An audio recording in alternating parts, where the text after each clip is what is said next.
CPM কর্মসূচি করেছে, আজকে আপনারা করছেন, একসাথেই তো ছিলেন 26-এ। কি সংযুক্ত মোর্চা 2021 সালে ভোটের সময় তৈরি হয়েছিল। ভোট শেষ জোট শেষ আমরা বলিনি, সিপিএম এর একজন বলিষ্ঠ নেতা বলেছিলেন। তারপরেও আজকের দিনে দাঁড়িয়ে আমি বলছি, আমি একজন সংযুক্ত মোর্চার বিধায়ক বলতে নিজেকে বেশি স্বাচ্ছন্দ্য বোধ করি।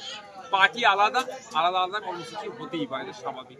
তবে 2026-এ নিরিখে নির্বাচনে পশ্চিমবাংলা যেভাবে বিজেপিকে তৃণমূল জায়গা করে দিচ্ছে এবং অঘোষিত যেভাবে বিজেপি রাজ্য চালাচ্ছে, এটা হাত থেকে বাংলার মানুষকে পরিত্রাণ দিতেই হবে।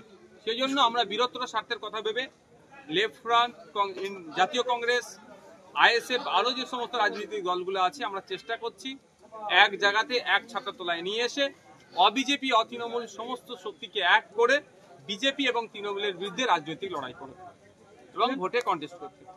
শওকত মোল্লা তিনি প্রতিদিন গেঞ্জি দিচ্ছেন, বিভিন্ন বয়সী মানুষদের নিয়ে মিছিল করছেন, এটি 26 ভোটে কোনো উপকার আসবে? দেখুন, কথা হচ্ছে এতদিন পরে ওনার গেঞ্জি দেওয়ার শখ গেল কেন বুঝতে পারছেন তো? পাশে মানুষ দাঁড়াচ্ছে না। আর আমাদের ভাঙড়ের ভোটার রাজ্জাক খাঁকে যখন খুন করেছে, তারপরে কারা খুন করলো না করলো সেটা দিনের আলোর মতো পরিষ্কার হয়ে গেল।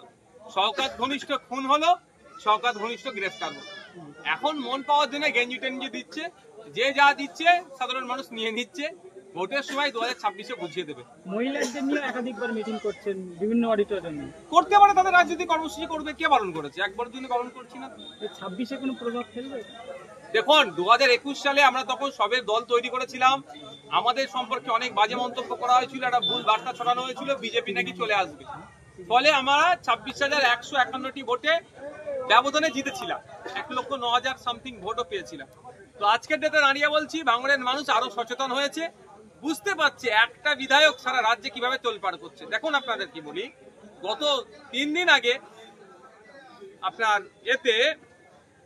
দুর্গাপুরে, পশ্চিমবাংলাতে, যেটা উত্তরপ্রদেশে, মধ্যপ্রদেশে, গুজরাটে, আসামে আমরা দেখতে পাই, পশ্চিমবাংলাতে গরু নিয়ে ছিল, বৈধ কাগজপত্র থাকার পরে মারধর করে মাথা টাথা ফাটিয়ে দিয়েছে, গলায় দড়ি দিয়ে প্রায় প্রাণে মারার চেষ্টা করেছে। এই ঘটনা ঘটলো, কেউ কথা বলেনি, কেউ যায়নি, একাই আমি গিয়েছিলাম ভাঙড়ের বিধায়ক।